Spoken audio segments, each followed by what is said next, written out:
Irmãos, a gente queria falar um pouquinho daquilo que a gente acredita, né? Que é a missão de Deus para nós. E não poderíamos deixar de dar alguns testemunhos aqui.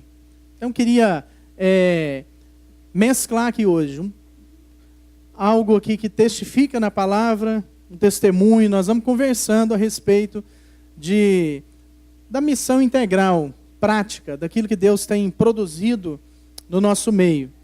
São muitas ações, são muitos conteúdos, muitas pessoas envolvidas, tem muita coisa boa e muitas pessoas ficando bem com tudo isso que nós temos produzido. Todo esse trabalho tem alcançado a partir da cidade, porque Deus nos deu uma visão de cidade. Enquanto ministério, Deus trouxe para esse ministério uma visão de olhar para a cidade, de atender a cidade, de considerar a cidade. Não é isso que está lá na Bíblia, quando Deus fala com Abraão, quando os anjos estão indo ao encontro de Ló, Deus fala com Abraão e Abraão estava lá nas portas da cidade. E essa igreja, em especial a Igreja Sal da Terra Alfa aqui, nós temos nos posicionado nas portas da cidade. E é de Goiânia até os confins da terra, até onde Deus quiser nos levar. Então nós temos esse desafio de disseminar uma palavra que gere uma consciência, que alcance os corações, as mentes, e a partir desse momento nós começamos a produzir algo que vai além das nossas fronteiras aqui, das nossas paredes e das fronteiras da nossa cidade. Então nós vamos estar compartilhando acerca do Sermão da Montanha, está lá em Mateus no capítulo 5, mas eu gostaria de dar alguns testemunhos, não são histórias, viu, irmãos? São testemunhos, são vivências que nós, enquanto ministério, nós, inclusive você, estamos vivendo, estamos experimentando de Deus nesse processo, que é a nossa trajetória, que é a nossa missão aqui na terra. Amém? Então, partindo desse ponto, que não é a nossa vontade, mas é a vontade do Pai. Não é a nossa missão, porque às vezes nós chegamos para Deus e falamos: Deus, eu tenho uma missão. Ele não sabe de onde que recebeu essa missão. Eu tenho uma missão, e assim, e a gente começa a ditar como as coisas serão, aonde isso vai chegar. E nós queremos que Deus se sujeite a isso. Aqui em Mateus capítulo 5, do 5 ao 7, nós vivenciamos aqui o Sermão da Montanha. É uma conversa que Jesus teve com os discípulos no monte. E eu creio, queridos, que no coração de Cristo, naquele momento ali, o coração de Jesus, ele queria ter essa conversa com os discípulos. Primeiro porque ele sabia que a partir dali havia uma semente de replicação. Então Jesus começa a falar de alguns pontos aqui, das bem-aventuranças, a respeito de ser sal da terra, luz do mundo, a respeito da vinda dele, da trajetória dele, que ele não veio para outra coisa a não ser cumprir a lei, ser testemunho, ser inspiração para nós.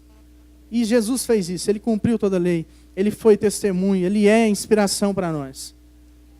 Então ele teve uma conversa ali com os 12, no monte, e ele vai tocando nesses pontos. E eu creio, quando eu leio essa passagem, eu creio que o que estava ali no coração de Jesus é que ele gostaria muito que os discípulos fossem diferenciados. E não diferentes, viu, irmãos? Não é diferente. Não é ser diferente do outro, fazer exclusão ou inclusão, inclui um, exclui o outro. Não é isso. É diferenciado. É diferenciado. Não é isso que fala por aí? Um atendimento diferenciado. É além. Então, Jesus, eu creio que ele gostaria ali de passar alguns pontos com os discípulos, de acender uma chama no coração dos discípulos, a fim de que eles fossem mesmo diferenciados. E ser diferenciado é aonde você chega, você faz a diferença. As pessoas vão perguntar, como é que é isso? Alguém já perguntou se você é cristão? No posto de gasolina ou no restaurante, sem você falar nada? Quem já passou essa experiência aí? A pessoa chega e fala, você é cristão? Por quê? Por que as pessoas perguntam isso? Porque você é diferenciado, amém?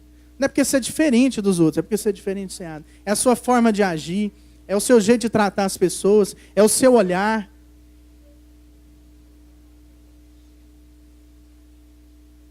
É o abraço, é o jeito de falar. Irmãos, Jesus, Ele fala aos nossos corações, como Ele falou ali aos corações dos discípulos, de alguns pontos que não são para nós, são para os outros. E às vezes nós pegamos aqui esse trecho aqui do Sermão da Montanha e tomamos ele apenas para nós. Então eu queria dar alguns testemunhos aqui, a partir daquilo que nós cremos, né, que nós vivenciamos no Ministério Sal da Terra. Qual que é o princípio? Nós somos, cremos e por isso nós fazemos. Eu não poderia deixar de comentar aqui algumas vivências que nós estamos passando como ministério. E todo início de ano, a gente testemunha um pouquinho daquilo que são os projetos sociais, que são os trabalhos nas diversas localidades, onde essa igreja, essa congregação tem parte em oração, enviando recurso financeiro, enviando pessoas, alimentando uma visão, né? Pastor Paulo Júnior, ele, um homem de Deus, assim, que nos inspira, porque ele, de fato, ele carrega essa visão de uma missão íntegra, né? Integral, prática, onde você senta com o Paulo Júnior, você sente isso, uma missão prática, algo prático para a nossa vida. E isso tem salgado, né, essa visão do Ministério Sal da Terra, isso tem salgado a vida de muitas pessoas, de muitos ministérios. E eu queria compartilhar um pouquinho a respeito da nossa OS lá de Uberlândia, a Missão Sal da Terra. A Missão Sal da Terra, ela fez agora em dezembro, 4 de dezembro, nós fizemos 34 anos de CNPJ. Fora os anos, né, que nós, desde a fundação do Ministério, antes da gente estabelecer o Ministério Sal da Terra, quando era o conjunto ainda, né, pastor Paulo Júnior, os amigos lá, viviam aquele processo de fazer evangelismo, viagens. Então, antes da fundação, da formalização do CNPJ, nós temos toda uma história ainda. Mas nós fizemos agora de parcerias, né?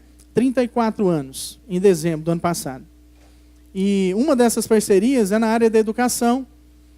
Nós atendemos cerca de 400 crianças na área de educação infantil, de 4 meses, né? A gente fala 0 a 5, mas a criança chega para nós com aproximadamente entre 4 e 6 meses. Irmãos, só isso, só o fato de você pensar, de ter uma criança no berçário de 4 meses, já deixa a gente apavorado. Se a gente pensar, a gente não faz. Por que a gente faz? Porque tem vocação. Porque o nosso trabalho é para Deus, é para a obra. E nós estamos envolvidos nesse processo como casa, né? A nossa casa está envolvida. Nos últimos 10 anos, nós estamos vivendo esse processo. Dos últimos 10 anos, 8 anos, nós estávamos em Uberlândia, participando desse processo lá na OS. E nos últimos 2 anos, nós estamos aqui em Goiânia, trabalhando também nesses processos sociais, dos projetos sociais, para levar essa visão, fortalecer, né, a visão para a cidade, e junto com uma turma de gente. Então, o pastor Paulo Júnior tem nos inspirado, nos motivado a viver esse momento como igreja. E tem sido muito bom. Então, lá em Uberlândia, essa plataforma do Ministério Sal da Terra é uma federação de igrejas e também as organizações, as OS, as ONGs, os institutos, né? E lá são mais de 400 crianças atendidas na área da educação, de 0 a 5 anos, mais de 100 colaboradores. Essa parceria tem mais ou menos aí 30 anos, a parceria pública de gestão. Em 2007, nós fomos desafiados a entrar na área da saúde. Nós assumimos uma unidade de saúde no setor sul da cidade. Depois, em 2009, nós assumimos outra unidade e mais 21 PSFs, aquele posto de saúde que tem nos bairros. Nós saímos de 100 colaboradores para 1.000 colaboradores. São 150 mil pessoas atendidas na nossa área de abrangência. No final do ano passado, nós assumimos mais uma unidade na cidade vizinha, Araguari. Mais uma cidade para a gente atender. Aqui em Goiânia, nós temos trabalhado com o Instituto Total. O Instituto Total é focado no segundo setor.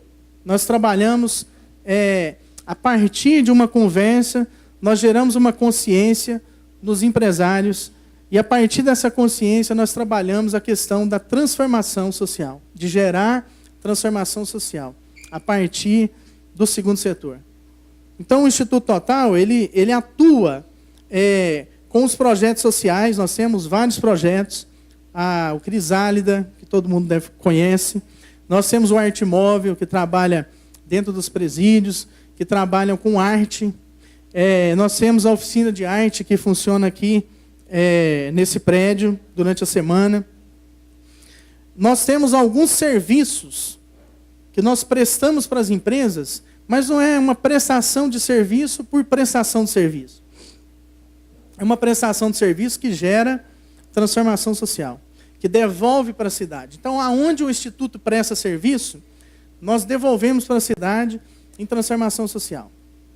Por exemplo, nós estamos trabalhando dentro de um canteiro de obras, educação e saúde no canteiro. Então, nós trabalhamos ali com as famílias dos colaboradores, trabalhamos educação, trabalhamos saúde física, saúde bucal, saúde financeira, saúde familiar, e tem sido uma bênção. E nós estamos prestando um serviço. Então o Instituto tem essas duas vertentes. Ele sustenta projetos, ele sustenta uma visão, mas ele presta serviço. E essa prestação de serviço, ela também sustenta uma visão, porque ela devolve para a cidade. Então é um alcance que nós não conseguimos medir até onde isso vai chegar. Mas nós sabemos que há um foco, os confins da terra. E a partir disso que nós estamos produzindo aqui em Goiânia, outras cidades têm sido impactadas com isso. E o que isso tem a ver aqui com o Sermão da Montanha? Tem muito a ver, queridos. Porque eu tenho convicção de que tudo isso que nós produzimos, como corpo de Cristo, os lugares que Deus tem nos levado, faz parte de uma missão de Deus para as nossas vidas e para essa congregação. E para o Ministério Sal da Terra. Então nós temos sido desafiados constantemente. Constantemente. Veja bem, quando você coloca lá uma criança de 4 meses numa escola, sabe o que nós tivemos que fazer, queridos? Nós temos 2 filhas, Ana Clara, de 7 anos, e Giovana Alice, de 4 anos. As nossas filhas começaram a estudar com 4 meses. Sabe por quê? Porque nós lemos essa palavra aqui. Porque nós tínhamos que acreditar naquele processo. Se nós queríamos cuidar de crianças, se nós queríamos que os pais confiassem nas nossas pessoas, na nossa organização, confiassem no Ministério Sal da Terra, na nossa OS, nas nossas escolas, nas pessoas que trabalham lá, nós tínhamos que ser exemplo. Nós tínhamos que fazer o quê? Que confiar. Então, uma das coisas que aconteceu na nossa casa foi isso. Nós colocamos as nossas crianças para estudar a partir de 4 meses. Aí você fala assim, não, mas vocês estavam lá. Não. Era numa unidade, a gente deixava a criança lá, ia trabalhar. E tem muito trabalho.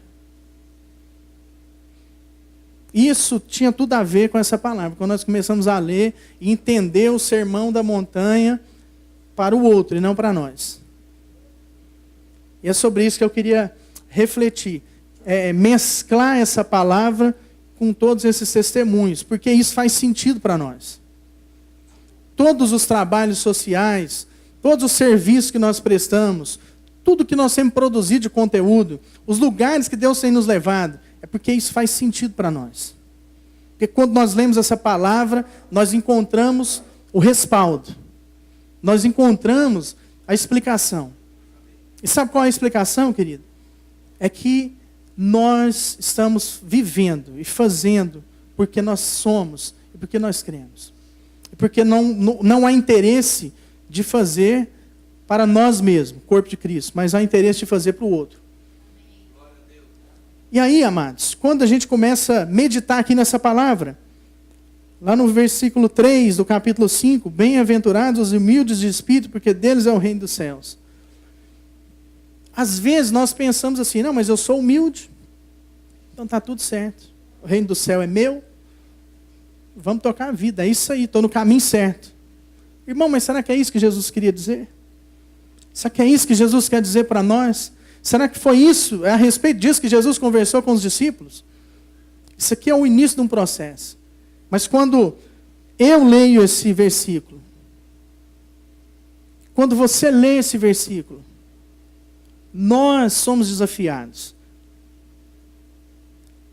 a pensar naquele que não é humilde, naquele que está enfrentando problema nessa área. Porque o que é humilde está resolvido. Mas nós somos desafiados a resolver a vida do outro. Com certeza você está lembrando de alguém aí que não é humilde.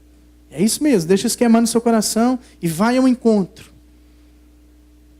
Porque Deus está mandando pessoas até nós. E nós precisamos de ir ao encontro dessas pessoas. Para que elas de fato vejam, experimentem, conheçam o reino de Deus a partir de nós. Porque essa é a missão de Deus para nós.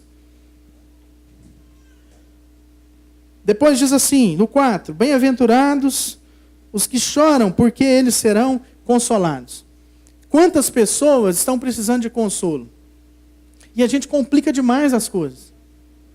Porque a primeira coisa que a gente pensa é que nós temos que ser consolados. Não, irmãos, nós somos consolados. Mas e o que não tem nenhum consolo? E o que não tem nenhum entendimento? E aquele que ainda não experimentou do que você está experimentando? Na verdade, a nossa frase, o nosso jargão deveria ser: você tenha que sentir o que eu estou sentindo. Nós deveríamos olhar para todo mundo e falar assim: você tem que experimentar o que eu estou experimentando. No posto de gasolina, o frentista está lá enchendo o tanque, e você falando para ele: você tem que sentir o que eu estou sentindo. Lembra daquele primeiro amor? Quando a gente converte, a gente fica assim, não fica? E por que isso vai apagando das nossas vidas? Sabe por quê? Quando você está vivendo o primeiro amor, é isso mesmo. Você olha para o outro e fala: irmão, você tem que sentir o que eu estou sentindo. Chama todo mundo de irmão. Todo mundo é irmão. Mas aí depois começa a aparecer os diferentes. Depois começa um processo de inclusão e exclusão. E aí vai desaparecendo aquele homem diferenciado, aquela mulher diferenciada, aquele jovem diferenciado que leu essa palavra e entendeu o processo. Sabe o que é isso, querido? É a carne, é o que a nossa carne faz conosco. Ela acaba com a nossa alegria. À medida que nós damos ouvidos para as coisas da carne, ela acaba com a nossa alegria. É um processo de corrupção, ela corrompe a nossa mente. Mas a palavra de Deus diz lá em Romanos que quando nós inclinamos os nossos ouvidos para as coisas do Espírito, o Espírito, ele nos inspira. E aí nós conseguimos controlar essa carne que só pensa em nós. Essa carne que clama a sua autoeficiência, que clama o isolamento. Em nome de Jesus, Deus tem preparado para nós um processo para nós vivermos. Então, quem é que precisa ser consolado? Você fala assim, mas eu estou chorando. Então tá bom, irmão. Se você está chorando, você está sendo consolado. Pode ter certeza. E o que nós temos que fazer? Nós temos que chorar com o outro. Então, quando nós lemos esse versículo aqui, nós precisamos de lembrar daquele que precisa de consolo. E o que você tem que fazer? Ensinar a pessoa a chorar. Está vendo tanto que é simples? E às vezes nós complicamos tudo. Como que nós vamos consolar as pessoas? Com dinheiro? Fazendo por elas? Será que nós estamos de fato consolando? Então, se um amigo te liga, o que você vai fazer? Faz nada, irmão. Chora com ele. Primeiro você chora. Depois, tem certeza, após o choro, vem o quê? A revelação. Vem a alegria. E aí, na hora que a alegria vem, nós vamos saber o que fazer. Porque na hora que você não sabe o que fazer, chora, geme.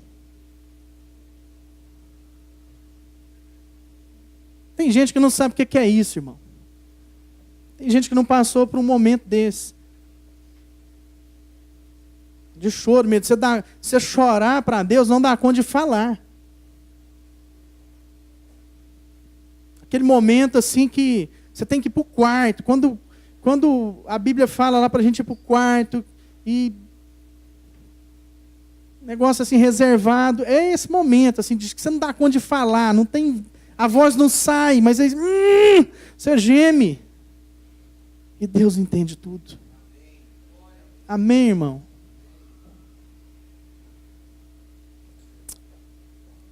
E Deus está entendendo seu gemido, irmão, irmã.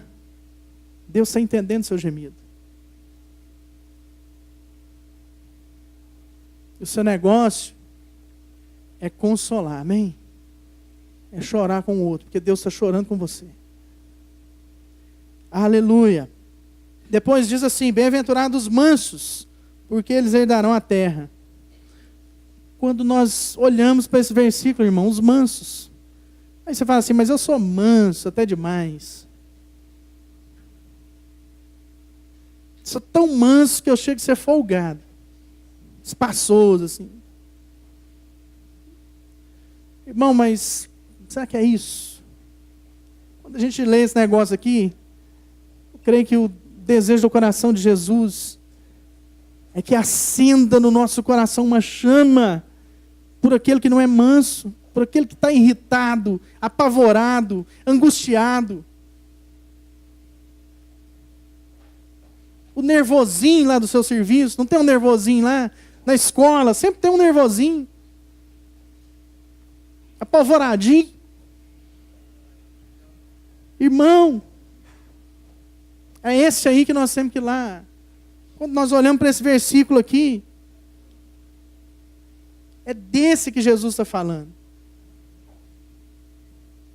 Que o manso está resolvido, amém?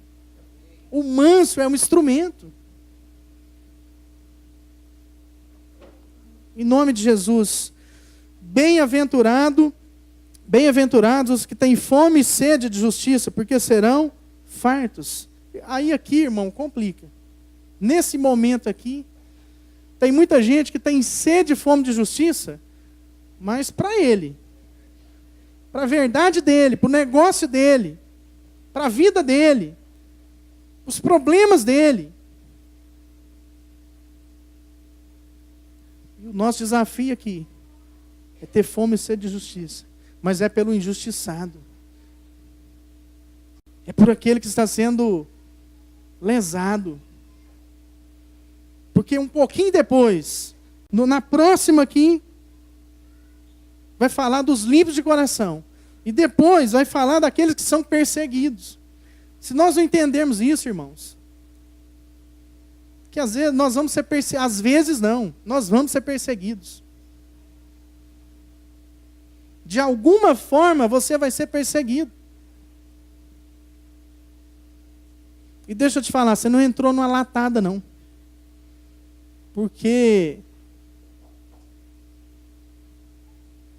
às vezes você veio aqui nessa reunião e agora você falou assim, poxa vida, pastor, você falou que eu vou ser perseguido. Mas você não está entrando numa latada não. Sabe por que você vai ser perseguido? Porque você crê na justiça. Porque a partir do momento que o seu coração for limpo, você crê na justiça,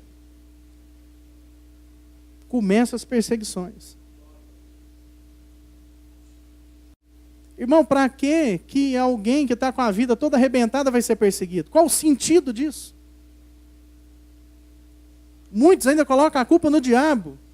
Fala que o diabo está perseguindo. Para que o diabo vai perseguir alguém que está com a vida destruída, que já está no caminho certo da destruição?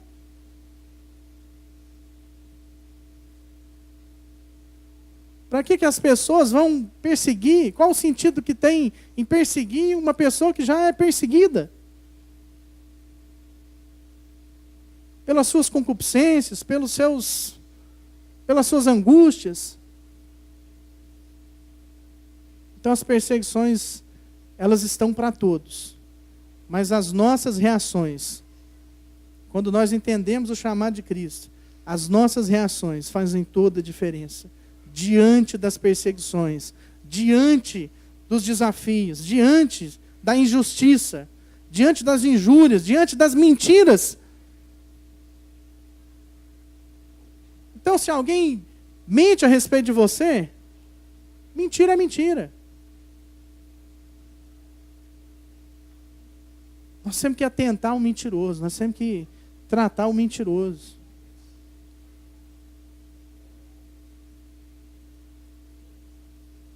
Irmão, você vai alcançar uma vida. Você não tem que olhar para o que ele fez, porque o que ele fez, o Senhor sabe. Para aquilo que nós fazemos, tem lei, tem coisa que é crime, tem coisa que é pecado, mas o nosso papel, essa palavra, ela acende o nosso coração para olhar para o pecador.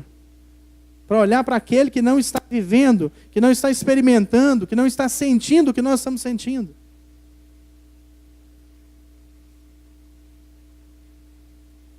Para aquele que está passando por uma situação que talvez muitos de nós já passamos. Que você já vivenciou, que você pode ajudar, você pode ser um suporte. Esse é o desafio, querido. É não ficar parado.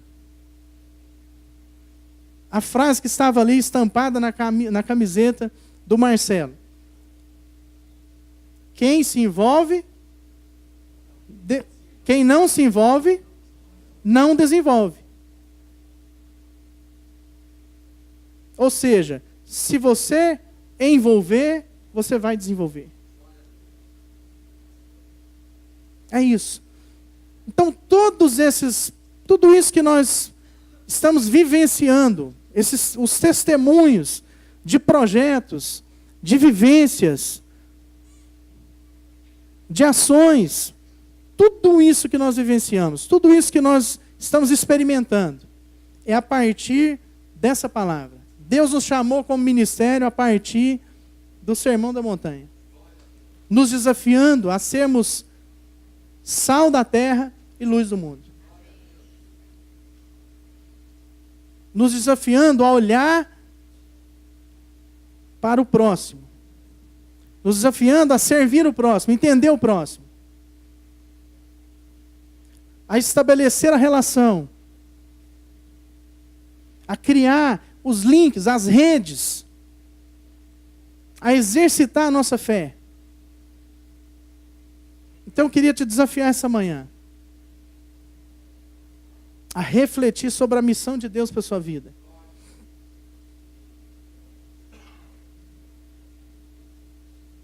A entender que Deus tem um processo para você viver. Isso não vai acontecer aqui dentro dessas 4 paredes. A entender que a nossa visão é para a cidade. E se é para a cidade, isso alcança a sua vida de alguma forma. Isso abre um leque para o ministério que Deus tem para você, para a missão que Deus tem para você. No trabalho, na faculdade, na família. Nós podemos, de fato, sermos missionários, porque cumprimos a missão de Deus. Como cristãos, alcançarmos as pessoas e sermos instrumento de inspiração para que seja replicado essa palavra que Jesus trouxe aos discípulos ali no monte. Lá no início. E Jesus fez questão de trazer essa palavra, eu imagino, porque eles não tinham ainda nenhuma vivência. Vou falar assim, maioria barriga verde. Não nas suas competências, porque ali tinha dons. Tínhamos ali entre os discípulos profissões estabelecidas, mas barriga verde naquilo que era a proposta, o processo que estava posto para que eles vivessem. Amar pessoas, alcançar vidas, pescar gente, ser sal, luz, estabelecer uma casa sobre a rocha, uma família sobre a rocha, se portar, ser um diferencial, não pelo que faz, mas pelo que é. Um homem prudente, uma mulher prudente.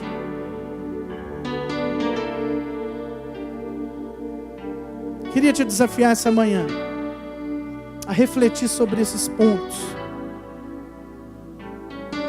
Esqueceu o que passou.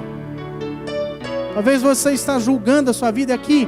No Sermão da Montanha também fala, no capítulo 7 fala a respeito de julgar. Se você julgar, você vai ser julgado. Se você medir, você vai ser medido. Da mesma forma. Não cabe a nós o julgamento.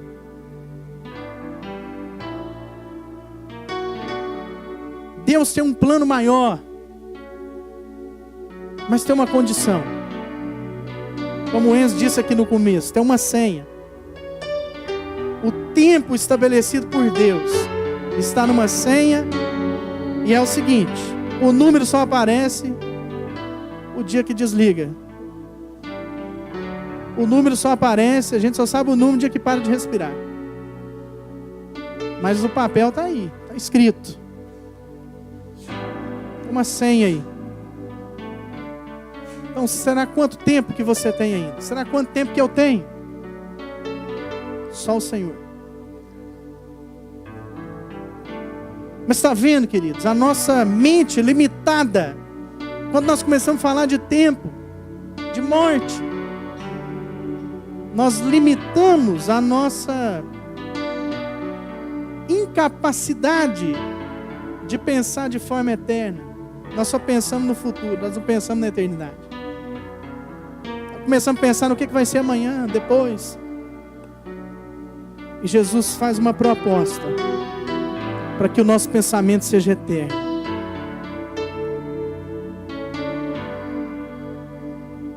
Quando Ele diz que estará conosco, Ele estará conosco em espírito, não mais agora nesse corpo humano, carnal, mas Ele estará conosco em espírito. E a possibilidade de Jesus caminhar com você em espírito é mais profunda. Porque aquele Jesus que estava aqui na terra, que caminhou com os discípulos,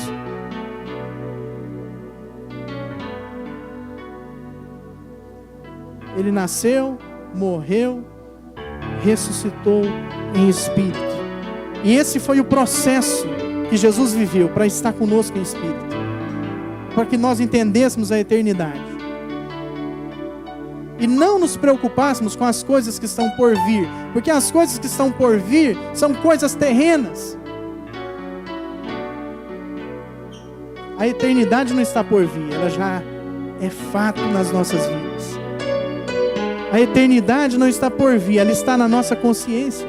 Então nós podemos viver a eternidade agora. Se pensarmos e agirmos como homens e mulheres espirituais, que não são guiados por ventos, mas são guiados pelo Espírito Santo de Deus. E aí, irmão, se morrer ou se viver, se vai dar certo ou se vai dar errado, isso é café pequeno. Porque como nós aprendemos, como o pastor Paulo Júnior mesmo diz, nos ensina, vai ficar tudo bem, querido. Vai ficar tudo bem. Se morremos ou se vivemos, é para Cristo. Esse é o desafio. Está difícil. Está difícil estar na sua empresa, na sua casa, na sua família, a esposa, o esposo.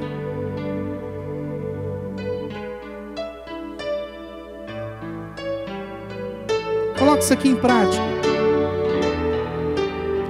Mas não como livro de receita. Irmão, a Bíblia não é um livro de receita. Não é um livro de receita que você abre ele e escolhe a receita que você vai fazer. Não, irmão. A Bíblia é um livro de sabedoria. De qualquer forma que você medita nessa palavra, você vai adquirir sabedoria, conhecimento de Deus, revelação.